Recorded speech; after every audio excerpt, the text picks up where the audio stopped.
Okay, you've seen our 69 Nova go from bone stock to a serious competition car, but that was after a lot of major surgery to the body, the frame, and even the drivetrain. But let's say you want a serious, good-riding street machine, but you don't want to hack it up like we did that Nova. Well, this 63 Impala here is pretty much original, except for things like the wheels and tires, and one other major difference. Now, I know a lot of you guys, when you think of air suspensions, think of a lowrider or some kind of car built just for show, right? Well, today we're going to explore a system that's designed to give your old muscle car a modern-day ride and handling without major modifications. We got this rolling chassis from Air Ride Technologies to show you how their newest kit installs. And later, we'll take the Impala out and put it to a real test on the road. Now, here's some of the stock suspension pieces that come off an original 63. We have all of our upper and lower control arms, springs, panhard bar, and especially our shocks. Now, this stuff was up to date for its time, and so was the ride, but there's a lot to be desired. Out back, we're going to install this tubular lower and upper control arm kit. It also comes with an adjustable panhard bar to help locate that rear end. Of course, we'll also install some of their air springs with upper mounts and a set of these billet aluminum shocks. Now, most of these pieces come out of the box powder-coated black, but we decided to add some color to ours. Normally, we'd only swap out one control arm at a time to help keep the rear end suspended, so you can do this in your driveway. But since we're working with a bare chassis, it'll be quicker and easier to do it all at once. So I went ahead and got the rear control arms already installed. The air spring attaches to the upper mount using a couple of bolts from the kit. Now we can take them as an assembly and attach them to the rear control arm using another piece of hardware from the kit.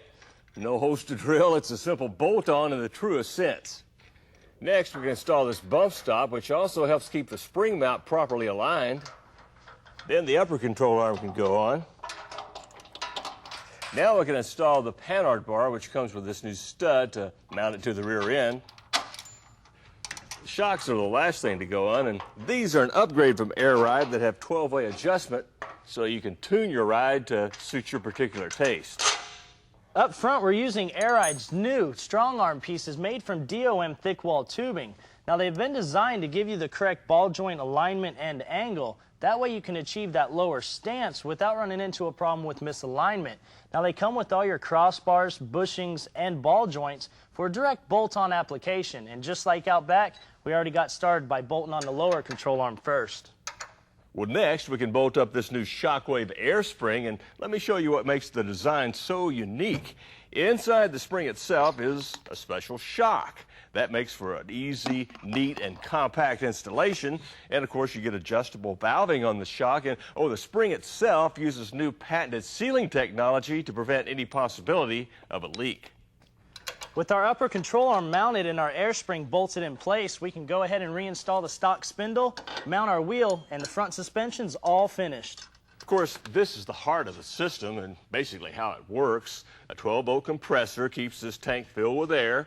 These solenoids control the amount of air going in and out of the system, and these sensors here will tell you how much air is in each air spring at any given time. Now, here's the new and improved part. All the membrane switches and digital readouts are packed into this handy little case, and this Ride Pro e-computer has an air pressure preset. Now, that'll get your car to a safe driving height every time you fire up the engine. That's a cool feature. Now, this kit is compact enough to put it wherever you want. This one's mounted here in the trunk. Now, like we told you, the Impala has the same exact kit we installed on our bare chassis earlier, but the real proof is out on the road. So let's go cut some curves, find some bumpy roads, and see what kind of pavement pounder this thing really is.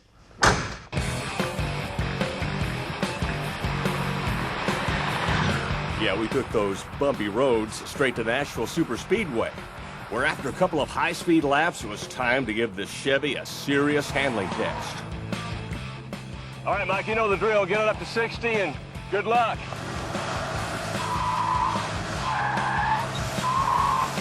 With the cones spaced exactly 50 feet apart, Mike put the Impala through the paces, making several runs. Now imagine doing this with the original 63 suspension. After this cone test was in the bag, so to speak, we were all pleasantly surprised with this performance.